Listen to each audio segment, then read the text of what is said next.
ultimately, if you make a decision and you're making that decision for that student that is in the best interest of that student, even if it's not necessarily, we're making an exception to policy, we're making an exception to procedure, but we're doing so to help that one student and that's what they need, then we're going to back you because that's what it's about.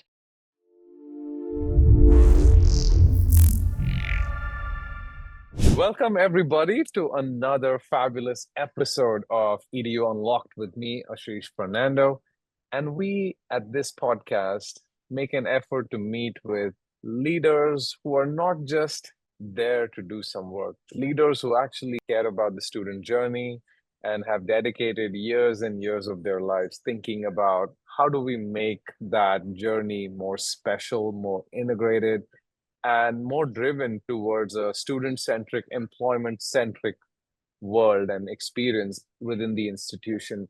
And joining us today is one such inspirational leader, Dr. Sage Sirotkin, who's the Director of Digital Student Engagement at ASU Prep Digital, which is a part of, as you must have guessed from the name ASU, it's part of the Arizona State University. And she's been dedicating her life for over 30 years to help students, to help education get better. So welcome, Dr. Sage Sirotkin, to our podcast. Thank you so much, Anish. It's great to be here. All right, fabulous. So just quick introduction to what you've done, but of course we'd love to hear from you about your journey, because I don't think I'll be able to do justice to all that amazing work you've done, from being a teacher back in the day to come here all the way to work on ASU's digital offering. If I listen to the things you've said online, read the articles you've written online, you're really focused on making that connection, like bridging that divide between students and families and the institution using technology. And you've been kind of championing that side of the world and not just focusing on the student, but everybody who's around the student, right? Their parents, the staff, and everybody. So talk to us about that journey a little bit. What inspired you to get into this field and from where you've come over 30 years? I started off and I was not, I didn't come from an education-based family. In my family, in my extended family, I am the only woman who has any sort of degree in education or in any degree at all.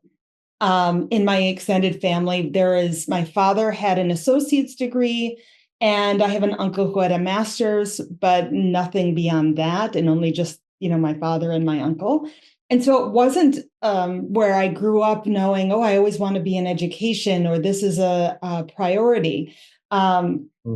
I remember watching, and my mom used to love, and this is before the days of Oprah, my mom used to love Phil Donahue. And there was a guest on there who, and I don't even remember the topic, except that whoever was speaking was a doctor. And I remember saying to my mom, why is a doctor talking about this topic? And she said, well, doctors, sometimes they're medical, but sometimes they have a PhD. And I said, well, what's that? And she said, well, it just means basically they're an expert in their subject. And I decided right then and there, I want a PhD. Didn't know didn't know what I wanted, but whatever it was that I did, I wanted to be an expert in my topic, right? So that kind of started my thought about education. Funnily enough, in high school, I was not a great student. I was the student who didn't necessarily show up to class all the time, and I didn't show up to school all the time, right? And so when I came to decide, okay, I want to go to college, I'm ready. I had a lot of friends who actually had become teachers, and in talking with them, as you do, about their interests, I started thinking about my own educational experience and why was I so disengaged from school? Why didn't I think then that this was important? Decided that I could make a difference there, that I really liked kids and I liked students, and I loved hanging out with teens and talking with them and getting their perspectives. And so decided I wanted to go to college to do that. Again, not from an education-based family. So when I brought this to my parents, my mom was like, yeah, I think that's great. And my dad said, well, why do you need to go to college? You're just going to get married anyway. This is late 80s. And I said, well, first of all, I wasn't even dating. So I was like, what are you talking about? But that became because of a little bit of my personality that I was going to show him something different. And I ended up, going and going into school then. But that really became this driver of what is the student's experience? What are the students thinking? What's going on in their lives that Mm, causes them to think a certain way about school? And it became really important to me that I be student centered, that schools that I mm, work for are student centered, that we really look at the student not just as the student who shows up in your classroom every day, but as this whole person who comes with many experiences of their own, who, no matter how young they are, they still have these influences in their lives that have directed them or have caused them to feel however they feel about schooling. And, as we do and we get older and we say, oh, if I only knew then what I know now, well, what can we mm, do to help the students engage in their schooling and recognize that education, in whatever form it takes, is important, and learning is important, and learning is how we progress, and that is the key. So that's kind of where my drive came from, of if I'm going to do this, I'm going to do it the very best I know how, and at the same time, we have kids that we're serving, and we're really serving, mhm. it's the students that we have to put our focus. That that's amazing. I mean, just the passion with which you describe how you got to this is inspiring, and also the place where you ended up is also inspiring. I mean, that's one of the best places to kind of do this, because it's like Absolutely. within the university space, it's like one of the most innovative. I mean, what other university actually runs an annual digital conference at a massive scale? You're right, ASU Yeah. I mean, I go there and they run it with one of the biggest investment firms in the country, and so it's amazing. So talk to us about how you ended up at ASU. Like, how did that come through for you? Yeah, really very, very naturally in my kind of career. I was in a transition location wise. I had lived in New York for many years, really decided I was done with snow and had recognized, I've experienced that. I think I can move on, and was moving to, I'm disappointed, Sage. I moved to Salt Lake for the snow. oh, yeah, after I think it was about 45 years, I was like, no, I get it. And I'm cold all the time. So, but Yeah. we're moving to Florida. And so I was making that transition. And I started teaching in 1994. I had my first remote, which is really what it was at the time, in 2004. And this is before we didn't have Zoom. We didn't have Adobe Connect. Mm, We didn't have any of those. It was literally my college students calling me on the phone and saying, emailing me their essays, and we would be going through on the phone, right? Um, but really, that really triggered me. I love the idea of using technology. Now, my father, who again, like I said, had an associate's, he was in IT. We were the first family that I knew that had a computer in their home, and it was because he needed it for work. But he used to take me into work on Saturdays if he had to go in and let me play on the computers there. And so it was always an interest I had.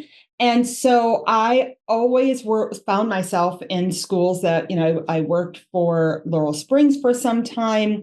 I worked for a inner city Syracuse school district, and helped bring in their blended learning program.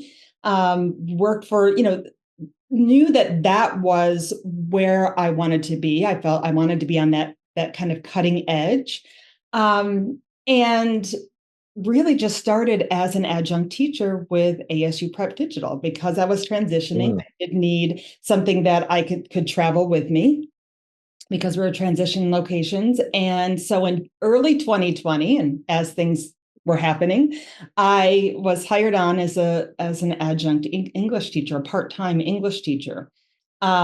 By July of 2020, the same year, they hired me on full time. And by November, I was one of their high school principals. So very quickly Nice. moved into it. Yeah. But really, in doing my research, really identified with their mission, really identified with who they were as a school. You know, knowing that they were so student focused and so aligned, having this high touch, high tech model was really, as I stepped into the adjunct role and then the teaching role, it became very clear very quickly that while all schools will say that they're student centered, of course, they're going to say they're student centered. You're a school, you should be student centered. But ASU Prep Academies was the first where I really felt like they're really putting their money where their mouth is. They really are Mm. very student centered. And, especially as I got into a leadership role, there was this sense of, I even had one of my supervisors had said to me, ultimately, if you make a decision and you're making that decision for that student that is in the best interest of that student, even if it's not necessarily, we're making an exception to policy or making an exception to procedure, but we're doing so to help that one student and that's what they need, then we're going to back you because that's what it's about. And that became the dream job. Really being there is been so completely aligned with who I was and who I am as an educator and a leader that, yeah, it's who wouldn't want to work for a school district and be connected to a university that is so innovative and so pushing the envelope across the board in all industries. Yeah. Oh my God. I mean, fantastic and well explained. And, the rationale is clear. And a lot of people look at ASU as a brand they want to be associated with. So just understanding sort of how that work is helpful.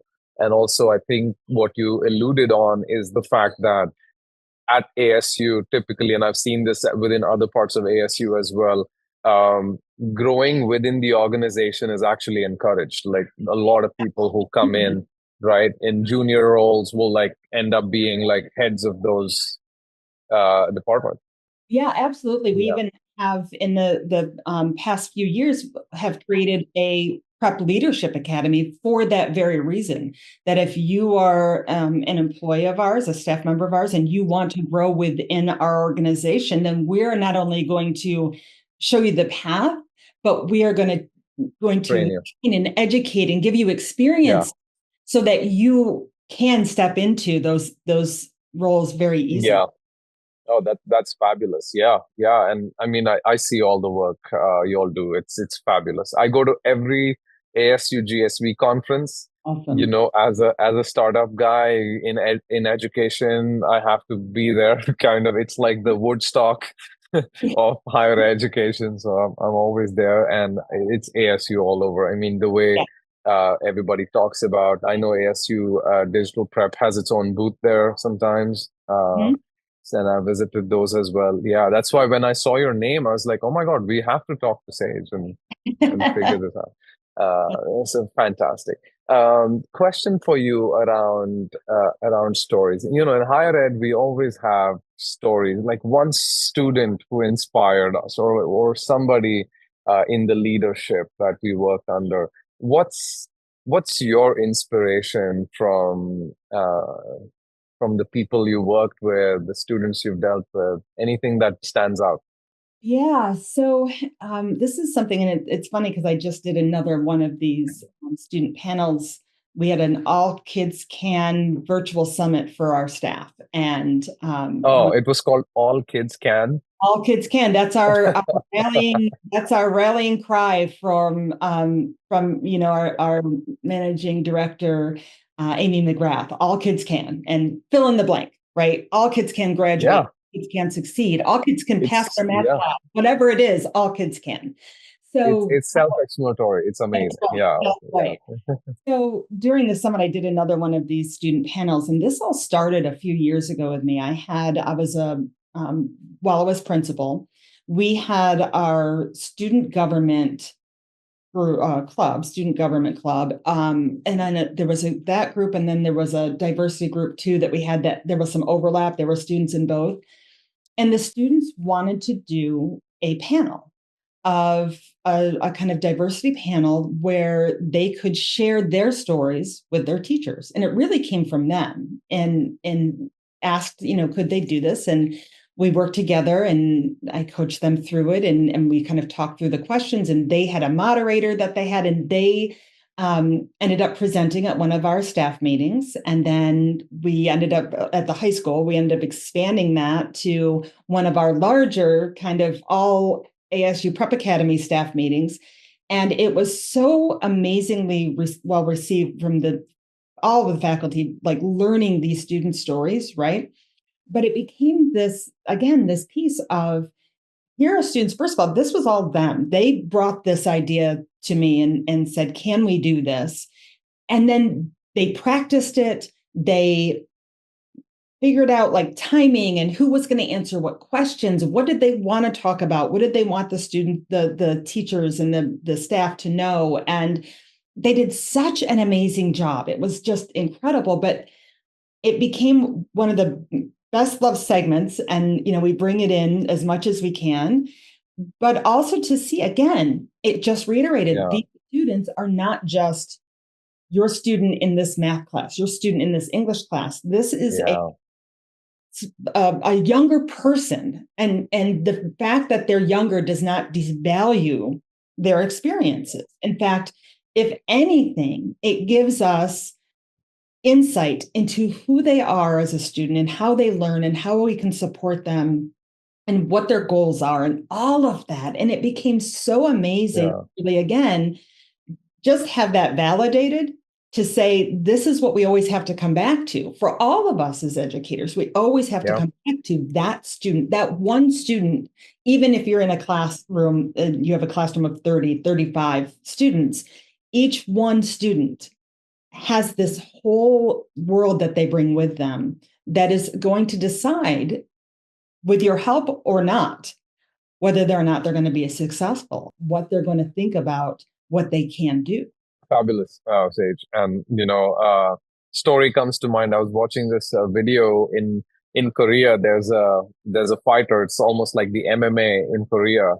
And this fighter, his main advisor is actually an 8-year-old kid Oh my gosh. who's like, yeah, because apparently this kid is like a fighting prodigy, but like you see this grown fighter in the Right. ring, and there's this like 8-year-old telling him, hey, use this, like, because even an 8-year-old sometimes can have the vision that a 30-year-old cannot.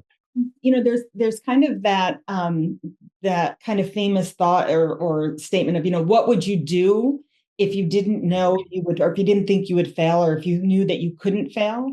And to some extent, kids have that in them. They don't know, they haven't had the experience or as many Yeah. experience with that. So they're so open and ready to try that we should be, one, taking advantage of that everywhere we can, but also be willing to listen to that. We're Yeah.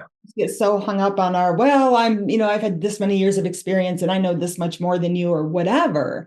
Well, there's a lot that they know that you don't, because you haven't been in their shoes. You haven't been in, and what could they then, if you're just as an adult willing to be open, what could you learn from your students? Yeah. Oh, absolutely. Yeah. Well said. And I'm a technologist, so I'm of course a big fan of Steve Jobs and what he's built. And I work in higher ed, and so when I look at every time Steve Jobs would say, "Stay hungry, stay foolish," I'm Yes. like, if you look at younger kids, you look at kids and students, pun intended, they're always hungry, Yes. and they're foolish enough to just do something. Like Right. there's no risk of like, oh my God, no, I'm gonna hurt myself. A lot of times it's just I'll do it, and then if I fail, it's okay. I'll cry, learn, and then get up and walk. And then Uh, exactly.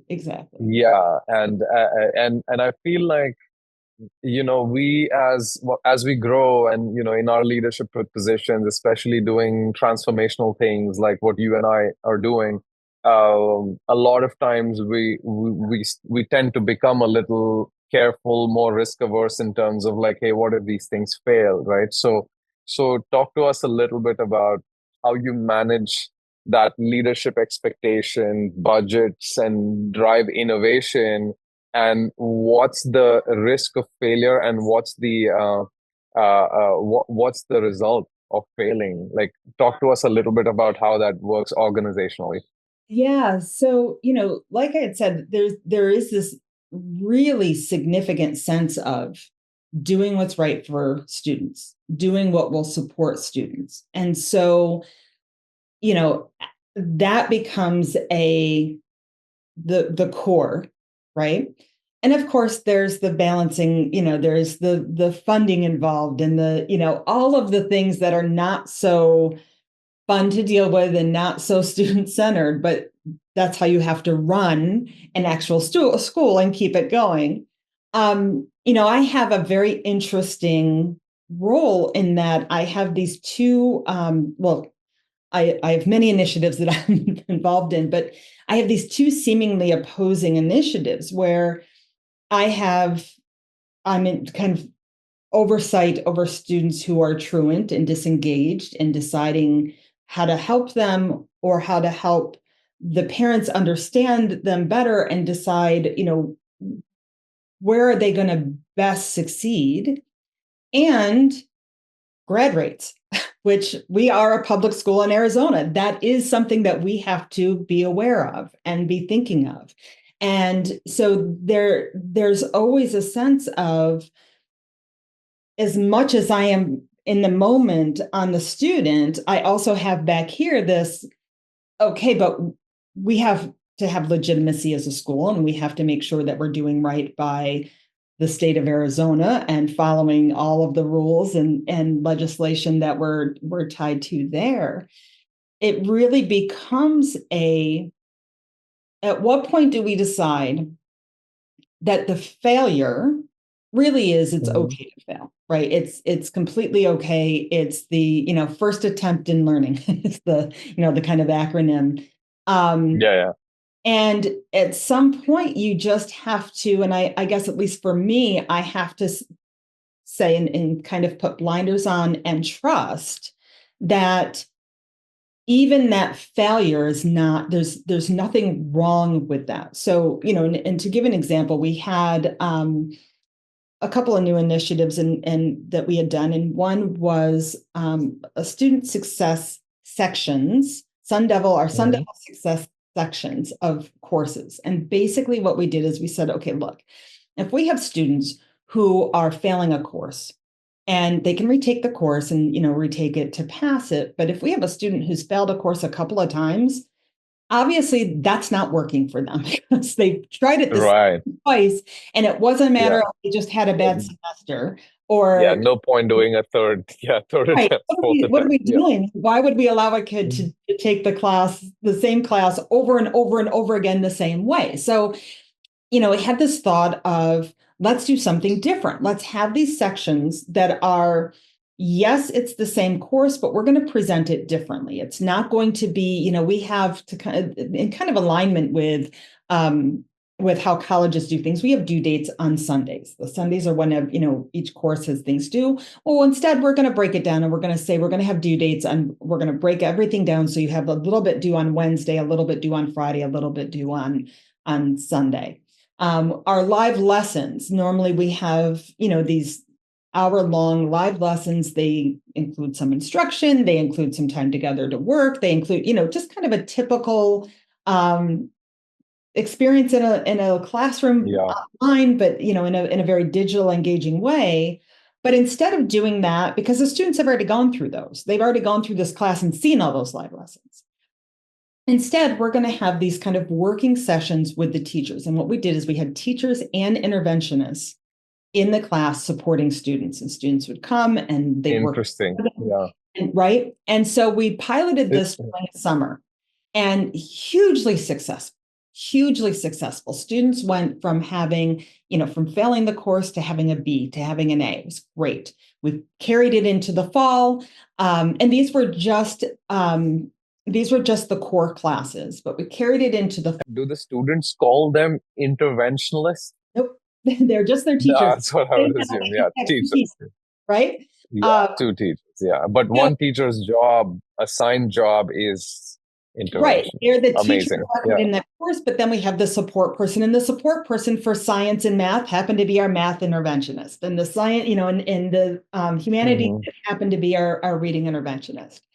In the fall, we had a little bit of a larger group, still pretty successful. Not as successful in the summer, but pretty successful.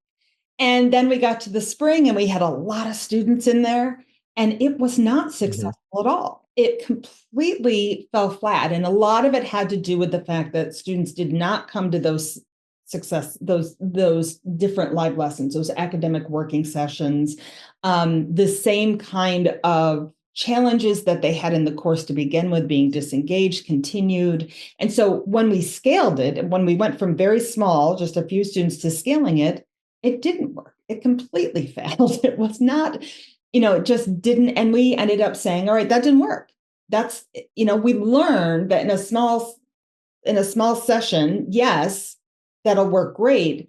But there is an aspect, there's still something going on that we're missing. There's still something, Yeah. maybe it's because we're using the exact same material and it's the exact same course. And so we're not doing that anymore. And we kind of split it into two, quite honestly. We have our grade forgiveness program, which is for students who pass the course, but maybe they got a D or maybe they got a C and they really wanted an A or a B, or because of the school that they want to, they want to go to ASU. They don't quite have the GPA, so they need to take the course again and bump their grade up. And so we're doing that. And in addition, we're doing our high school academic recovery program, which is Mm. lovingly called HARP. Oh, and really? HARP. And, Academic recovery program. Okay, yeah. it's not credit recovery in that we're not just trying for the students to get the credits that they don't have. It's academic. We really want the students to leave that class with an A or a B because we also want them to be able to bump up their GPA. We use a Mm. different curriculum. It is an 8 weeks in the school year. It's only 8 weeks instead of 16, 18 weeks. And what that allows is that they can take one class in the 8 weeks and then hop to the next class and actually make up a full credit in one Wow. semester. And again, we have very different, kind of how we're setting up the courses and who's teaching the courses and all of that.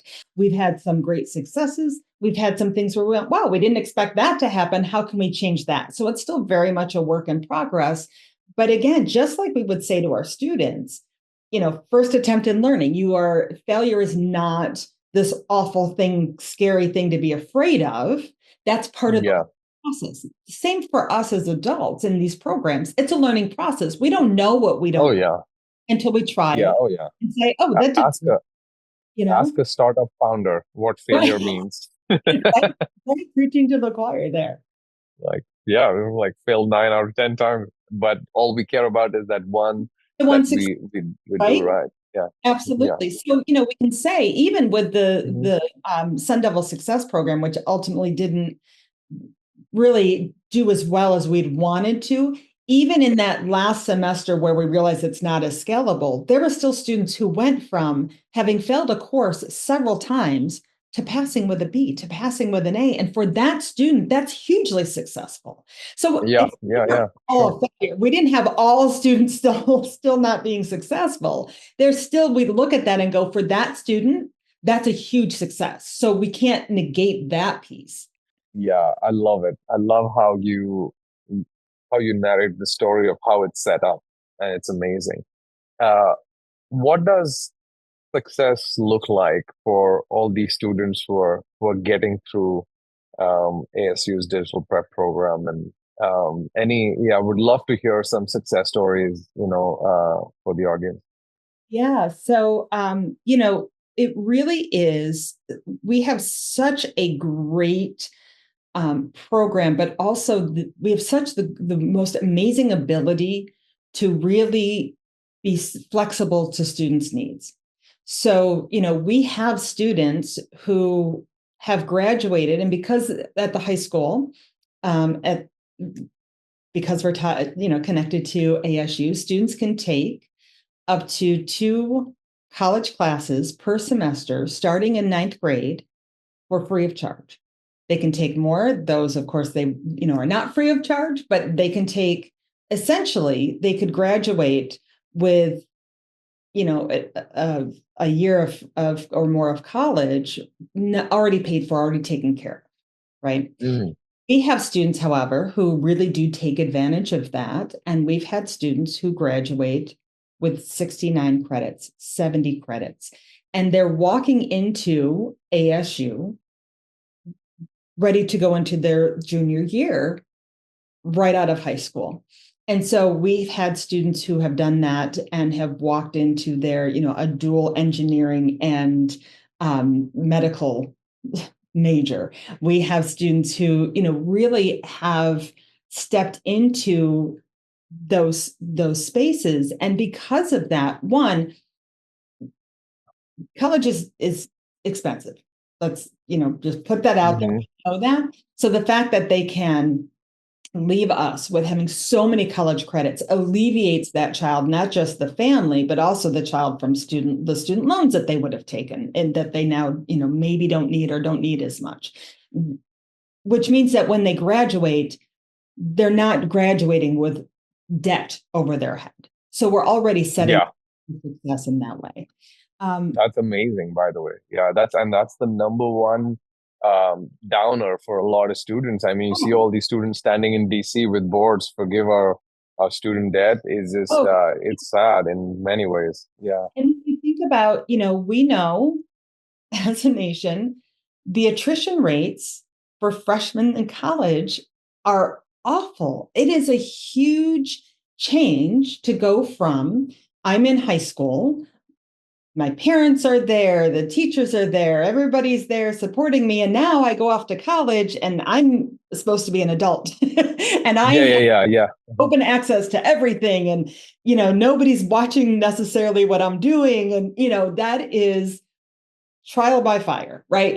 And so what but if you have already taken college courses in your high school, that's one less transition that you are making. The expectations of that college course.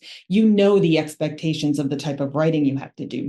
The expectations of due dates and the type of participation you have to have. In addition to just having my doctorate doesn't end my college career. I can't stop taking classes because I just can't stop taking college classes. And I actually took a few to get a certificate at ASU.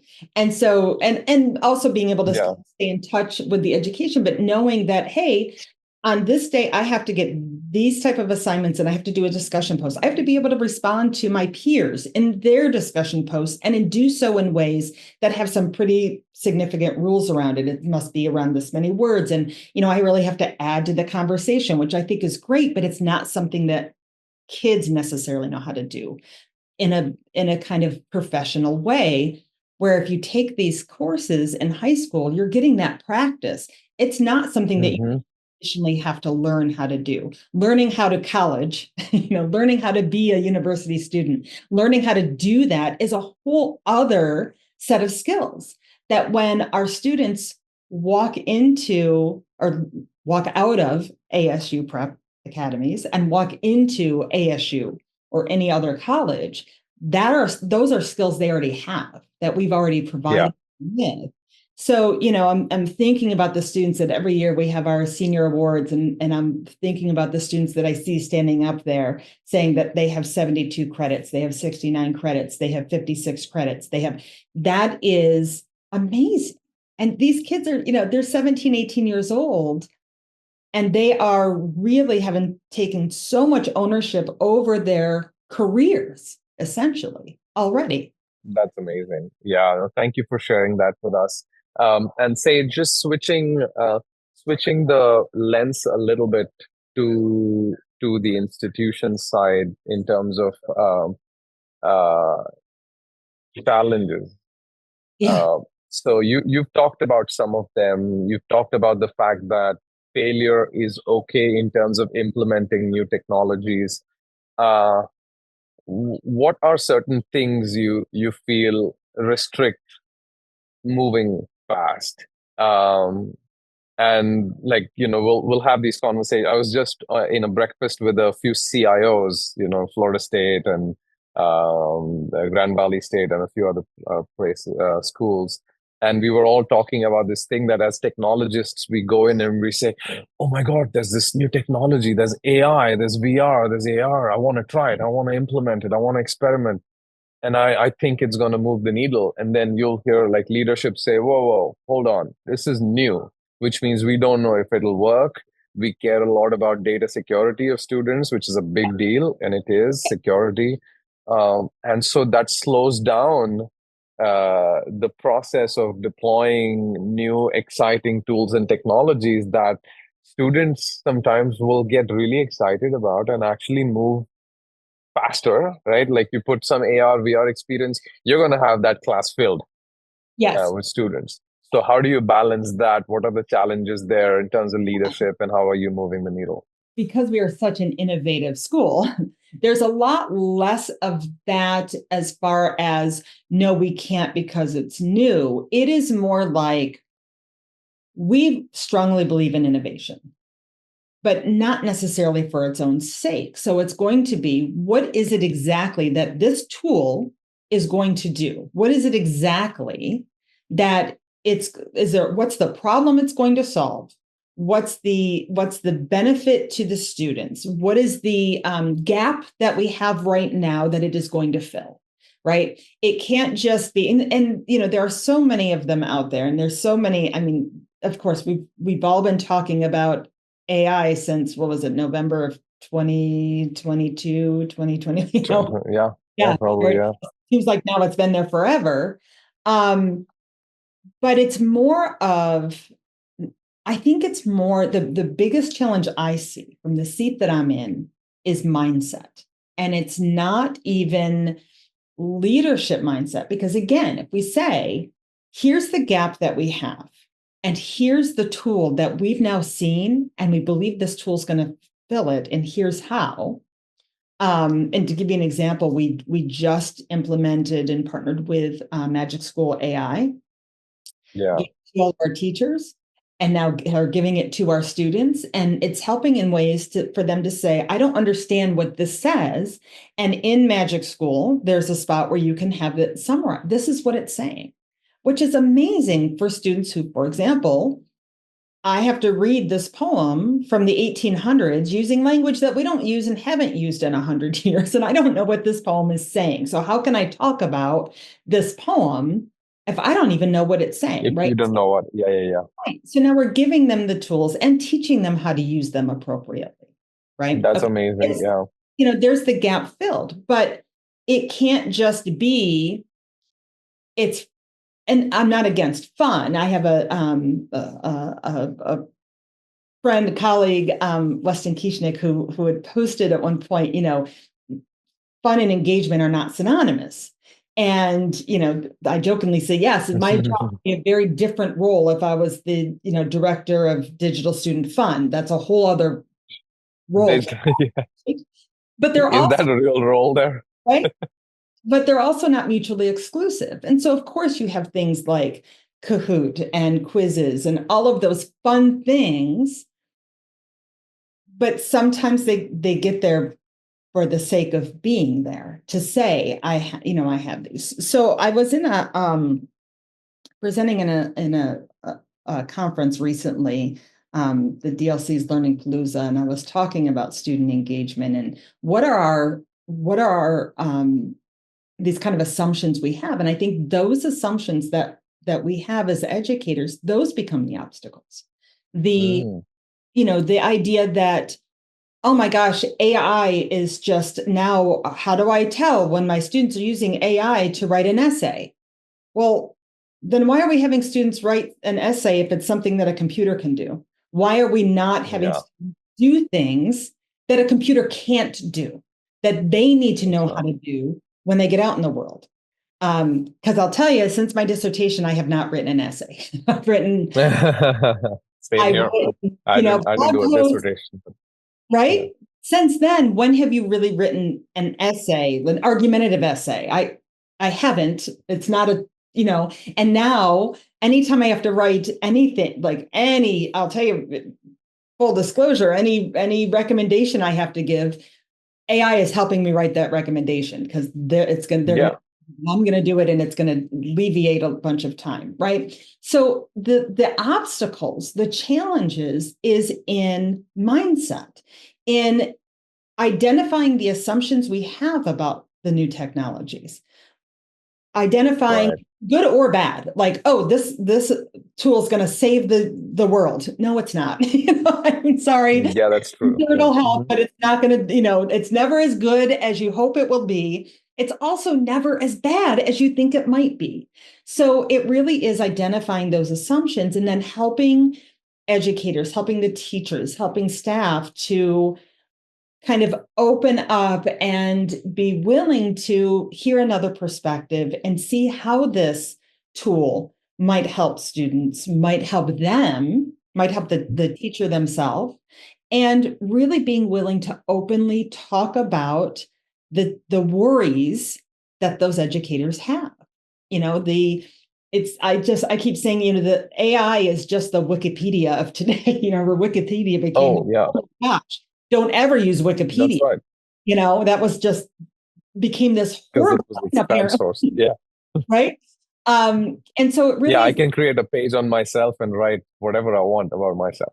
right. And isn't that the word? Well, the reality is if I don't know, if I hear about something and I have no idea what it is, that's my first stop. I'm going to take a look, and that's going to tell me where I need to look next. And so it's not the worst case scenario. It's a really easy read, and I can get a very quick, oh, this is what we're talking about, right? This is Um, amazing. Yeah, yeah. so I feel like that is the biggest obstacle is not, it's funny, in the midst of all this technology, the biggest obstacle is the humans trying to, help them break You down. said it. Yeah, you said it. I always say this and I talk about it openly is like running a company as an entrepreneur, my biggest strength is my people. Like Yeah. without my people, without the team, without Emily who's sitting here to help us run this podcast, it's impossible, right? But people are also my biggest weakness, Yes. right? We're Because also it's human with all the foibles, all of the including myself. beauty, Yeah, I mean you it's know. so that's so the whole conversation around AI has been very interesting, but in the end, I don't think I'd be even half as excited running a company if everything was getting done by an AI. AI for AI in the end. Now we'll say it's AI for people, AI for humans, but in the end, it'll just be AI for AI. Like Right. and Right. and as humans that defeats the whole purpose, especially for people like us. Like it's yeah, so it's a very interesting shift, and you alluded to that a little bit, and great thoughts there. Thank you. One important question before we conclude this podcast. Sure. uh, for for people who are listening who aspire to be in your type of role, what would be the one piece of advice that they should follow? I would say it's around the same thing that you be open. Be Mhm. open to other perspectives, other ideas. Be open Yeah, to and open to being able to recognize the assumptions that you have, especially in a role when we're talking about student engagement and how do we get student to engage and what does student engagement look like, and all of that is filled with assumptions, filled with, oh what we sure. think it is, right? And so to come into this kind of role, and especially, in, I think any leadership role in education, especially education today, we have to be able to say, you know what, this is a preconceived notion I have. This is not or may not be reality. This may not Yeah, be what I think it is. And so I need to listen and hear others' perspectives so that maybe we can get to the heart of what's really going on, or maybe we can learn a little bit more that helps our students. Love it. Well, thank you, Sage. This has been extremely insightful, and we went through 1 hour, and I didn't even realize it. Oh, Thank you for everything you said, and I'm sure our listeners sometimes will even have students listening to this, and I'm sure they will all appreciate. So, thank you very much. thank you. Thank you. It's my All pleasure. right. All right. And to our listeners, thank you again for joining us on another exciting episode of EDU Unlocked with me, Ashish Fernando, and our guest for today, Dr. Sage Sirotkin from ASU Digital Prep. Thank you, everybody.